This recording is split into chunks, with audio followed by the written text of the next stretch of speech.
வணக்கம் and welcome to Tamil box. நான் உங்களோடு பேசிக்கொண்டிருக்கிறது இன்ஃபா சார்த்தோ.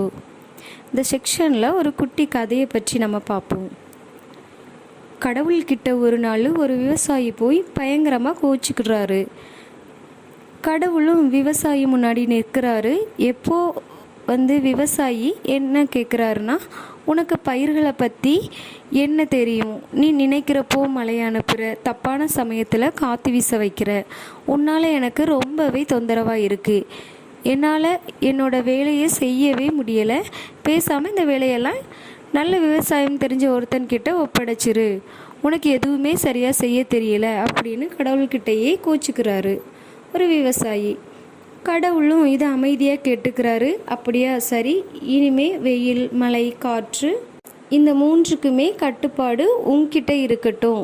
அதை மாதிரி உனக்கு ஒரு அருள் கொடுக்குறேன். இந்த மூணுமே உன்னோட கட்டுப்பாட்டுக்குள்ளே வச்சு நீ விவசாயம் பண்ணு, சந்தோஷமாயிரு அப்படின்னு கடவுள் ஒரு அருளை கொடுத்துட்றாரு. விவசாயி இதை கேட்டதும் சந்தோஷம் தாங்க முடியல. அடுத்த விதை பருவமும் கரெக்டாக வருது. அப்போது அவர் என்ன பண்ணுறாருன்னா, மழையா பெய்யி அப்படின்னு சொல்கிறாரு. மழையும் பெய்யுது. மழையை நில்லுன்னு சொல்லும்போது மழையும் நிற்குது. ஈரமான நிலத்தை தன்னால் உழுவுறாரு. தேவையான நேரத்தில் காற்றை வீச செய்கிறாரு. விதையை அப்படியே நிலத்தில் தூவி விடுறாரு. மழை, வெயில், காற்று எல்லாமே அவரோட பேச்சு கேட்க தொடங்குது. இப்படி விவசாயி பண்ணுறாரு. இப்படி கொஞ்சம் நாட்கள்லேயே அந்த வயல்வெளி முழுக்க பச்சை பசுலேன்னு தானியங்கள்லாம் வளரதுக்கு தொடங்கிறது.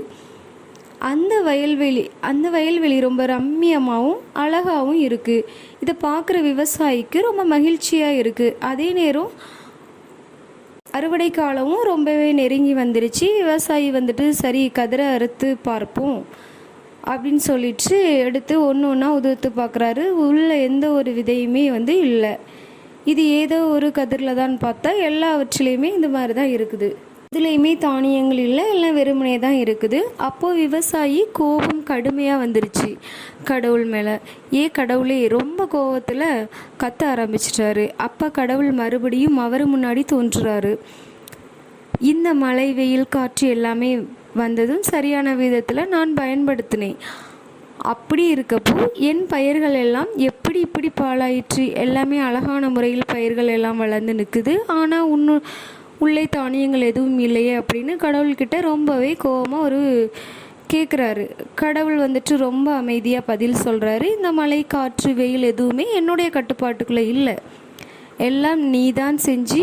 அப்புறம் என்கிட்ட கேட்குற கடவுள் திருப்பி கேட்குறாரு, ஏன் கட்டுப்பாட்டுக்குள்ளே இதெல்லாம் இருந்தப்ப காற்று வேகமாக வீசும். அப்போ பயிர்கள் எல்லாம் என்ன பண்ணும், அம்மாவை இறுக்கி பிடிச்சிட்டு இருக்க மாதிரி குழந்தைங்க செய்வாங்க.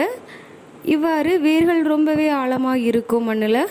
சில நேரங்களில் வெயில் அடிக்கிற சமயத்தில் தண்ணீர் தேடி தானாக அதோட வேர்கள் தண்ணீர் இருக்க பக்கமாக வேர்கள் இன்னும் வலுப்பெற்று இன்னும் பயிர்கள் நல்லா வளர்ச்சி அடையும்.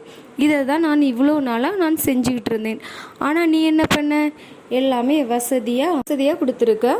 அது உன் பயிர்களுக்கு சோம்பேறித்தனத்தை கொடுத்துருச்சு.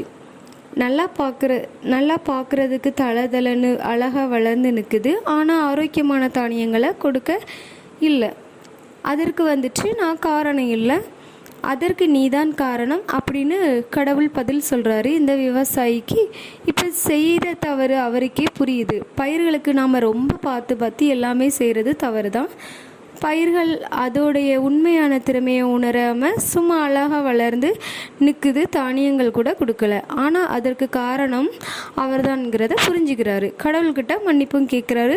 கடவுள் கொடுத்த வரத்தையும் திருப்பி கொடுக்குறாரு அந்த விவசாயி. இந்த கதை நம்ம வாழ்க்கையிலையும் ஒப்பிட்டு பார்க்கலாம். நம்மளும் ஒரு குழந்தைகள் வளர்ப்பில் இப்படித்தான் தவறுகள் செய்கிறோம். குழந்தைகளுக்கு பிரச்சனை அப்படிங்கிறது தெரியக்கூடாது, கஷ்டம்னா தெரியக்கூடாது அப்படிங்கிறதுக்காக நிறைய பெற்றோர்கள் கேட்குறத வாங்கி கொடுக்காங்க, கேட்காமலேயே வாங்கி கொடுக்குறாங்க.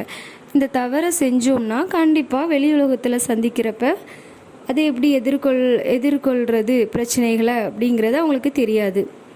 பிரச்சனைகள் வெளியில் இருந்து வர்றப்ப சமாளிக்க தெரியாமல் திணறுவாங்க. அதனால் உங்கள் குழந்தைகளை பிரச்சனைனா என்னன்னு தெரியணும். வாழ்க்கையின் ஓட்டத்தில் நம்ம வளர்க்கணும். பிரச்சனையே தெரியாமல் வளர்க்கிற எண்ணம் நம்மக்கிட்ட இருக்கக்கூடாது. அப்போ தான் பிரச்சனைகளுக்கான தீர்வும் கிடைக்கும். முன்னாடி காலங்களில் இருட்டுங்கிறது ஒரு பிரச்சனையாக இருந்துச்சு. அப்போ வந்துட்டு ஒரு மின் விளக்கு கண்டுபிடிச்சாங்க. வேறு பயணம் ஒரு பிரச்சனையாக இருந்து அப்படி பார்க்கும்போது ஒரு வாகனங்களை நிறையா கண்டுபிடிச்சாங்க. அதே மாதிரி தான் இப்போ பிரச்சனைகள் உருவாகிறப்ப நம்முடைய மூளைத்திறன் அதிகரிக்கும். நம்ம குழந்தைகளும் இந்த பிரச்சனைகளிலிருந்து வெளிவரலாம் அப்படிங்கிற சிந்தனையிலிருந்து வாழ்க்கையிலையும் எதிர்பாராத முன்னேற்றங்கள், திருப்பங்கள் இதெல்லாம் அப்போ தான் கிடைக்கும்.